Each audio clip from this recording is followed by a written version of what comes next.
Hi everybody, it's Rosie, and today I'm going to talk about doing another very simple Bible art journaling background, I guess you can call it, and that is something that we've probably all done when we were children, and that's string art. And so last night, before I did this video, I did some practicing in that. And this is my practice composition book. And this is where, I might put in some extra paint in or test out a marker, or I don't know. It's just where all the extra stuff and practice stuff goes, like, blow painting and last week in my small group, we were trying to do bubble art. It was a lot of fun. This here, it reminds me of a brain. And what it is I let the bubbles just flow over the cup and it just landed like a big glob. Anyway, it was a lot of fun. We had a lot of fun trying to do some bubble art and trying to perfect the right mixture to get bubbles. Anyway, so that was fun. So this Sunday for my small group, I thought we would try to do string art using acrylic paint. You can do it with watercolor ink and other types of ink, but for simplicity's sake, for those who may not have a lot of resources, you just need some string and some acrylic ink. Acrylic paint. And so when I was practicing, this page here has some gesso that has some tooth on it. So there's a little bit of friction going on there, but I did try, and I tried it with, like, this doesn't look like it's a thicker string, but it's not wool or anything like that, but I used this string. And there goes the train. And I wasn't like, I wasn't super impressed. They're all right. You might think they're cool. And so I tried it again on a page that didn't have any kind of gesso on it or anything like that. And that's okay. They're pretty cool. So I'm just going to switch it around here because I'm not going to reverse my video or anything like that. So that's pretty cool. So I tried that for a little while. And then what I decided to do was to use a thinner string. I thought, I wonder what's going to work with a thinner string. And I watched lots of videos on this. And I felt I got better results, even though this one's pretty cool.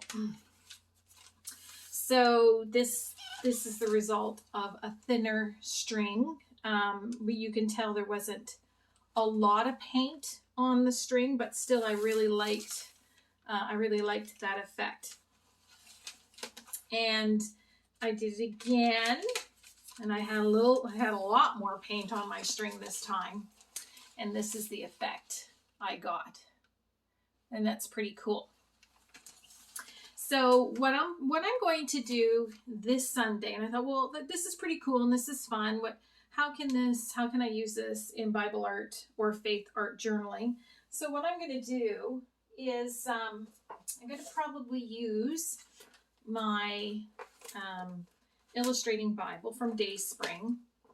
And for the last couple of weeks in church, the sermons have been based on the book of Judges.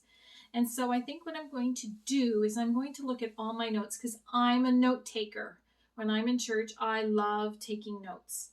And I'm going to go through the notes and look at the scriptures that we were looking at. And I'm going to take a look to see at what points really stuck out to me.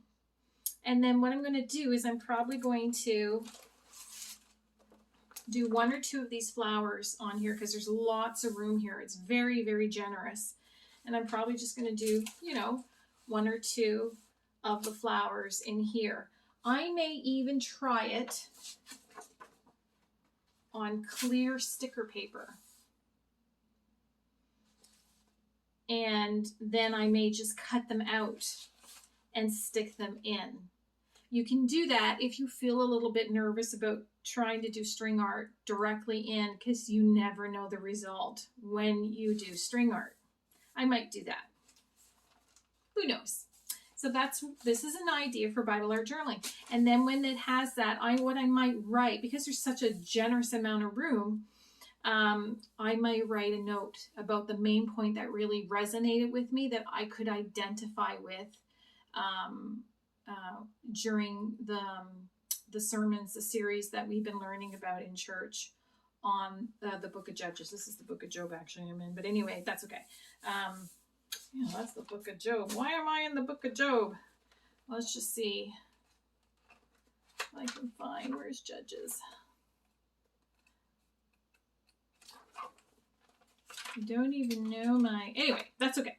Because I may not have... Oh, there we go. Book of Judges. So, not as generous as the book of Job, but still there's room here for a flower. Or you can have two flowers overlapping.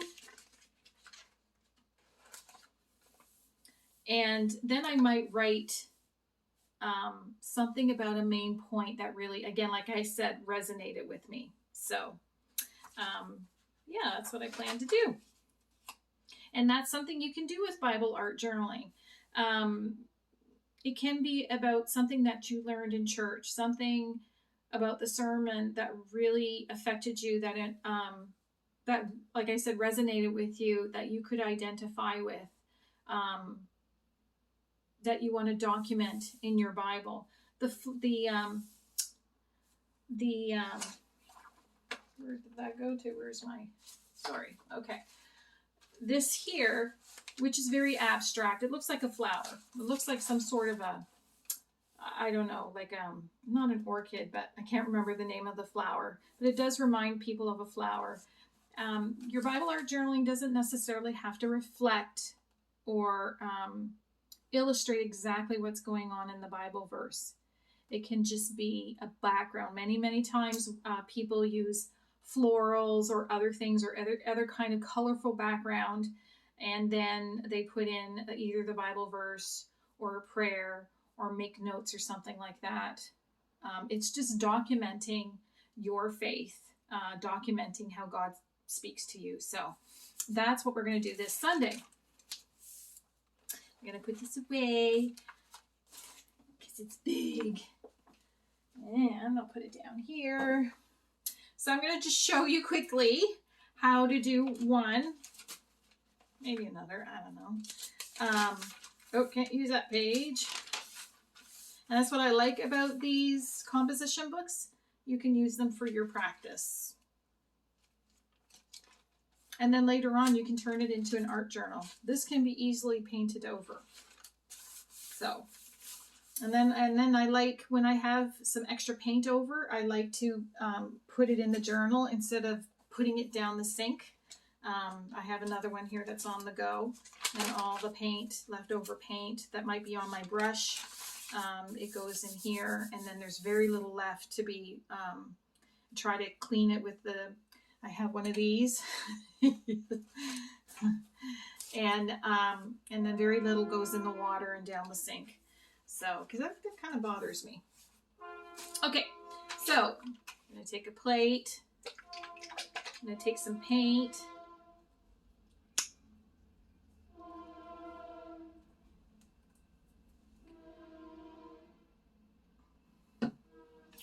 And if you watch lots of YouTube videos, there's many, many ways. Oh, I had a piece cut out. Where is it? Okay. It's just a shorter piece. I didn't use a super long piece. You need at least something. You need a bit of a tail with no paint on it, because that's where you're going to pull. And so I got to watch my camera here. So, and then I just take my paintbrush and I just coat. Make sure you guys can see this here. I just coat the string.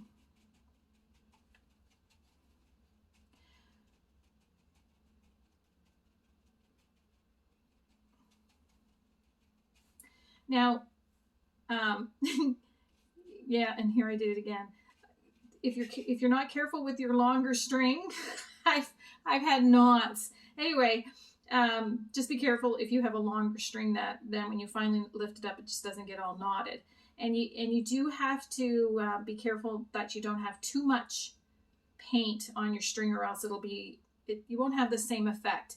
You won't have, if I go back here, you won't see these really cool striations that you see.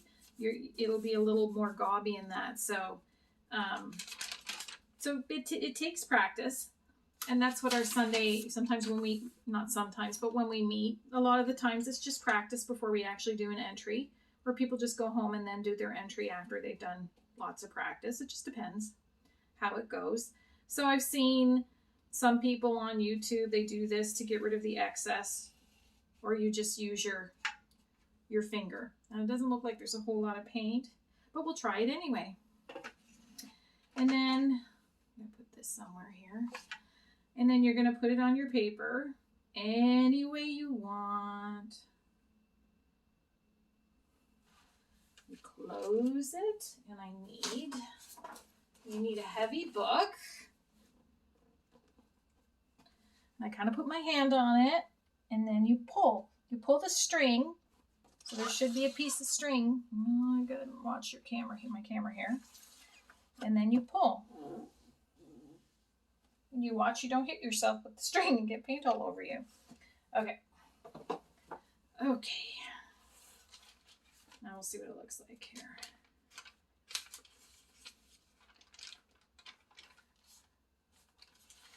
Now that one didn't work too well. I probably didn't have enough paint, but that's what happened. There's the result of one. I'm going to try this one more time. I did not have enough paint.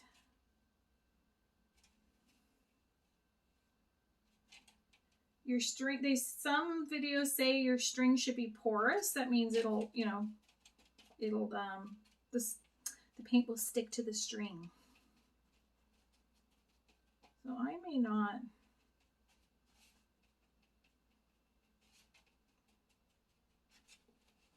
If you can see or not here.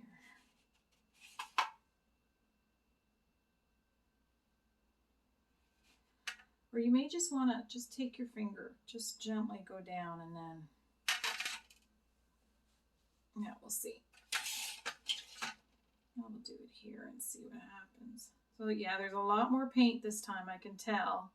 So I don't know, guys. We'll see. If you're going to use a book that you really don't care whether it gets paint or not on it.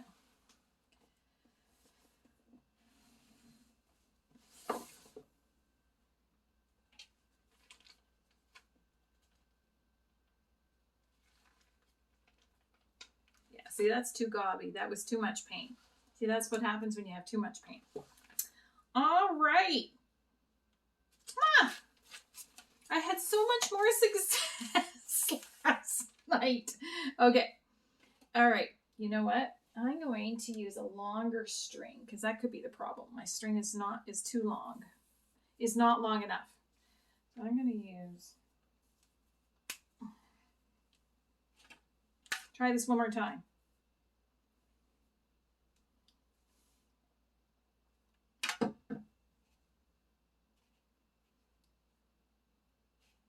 Just need a little bit of a tail to pull. And I just get my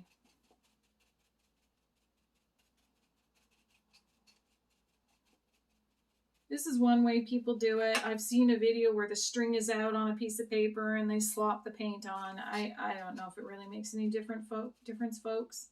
I'm just doing it this way. Okay. So I'm going to just try not to take too much off, but not have too much on. And then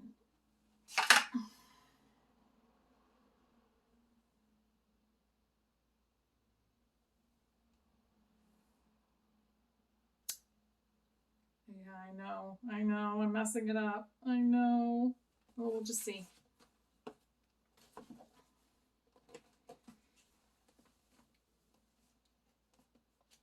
And I think you do put some pressure on.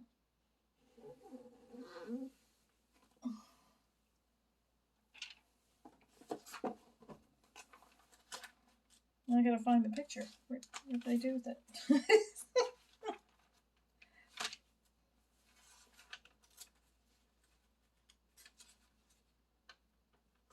Well, that's the old one.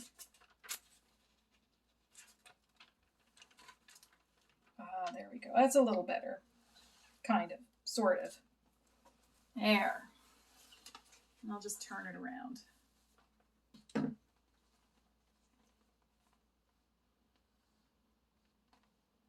That's really all you do is get your string full of paint, but then you need to get rid of the excess and then pull it through. It takes some practice, but that's really cool. I kind of like that. So you can see the really cool, I call them striations in that. So, yeah, and that's about it.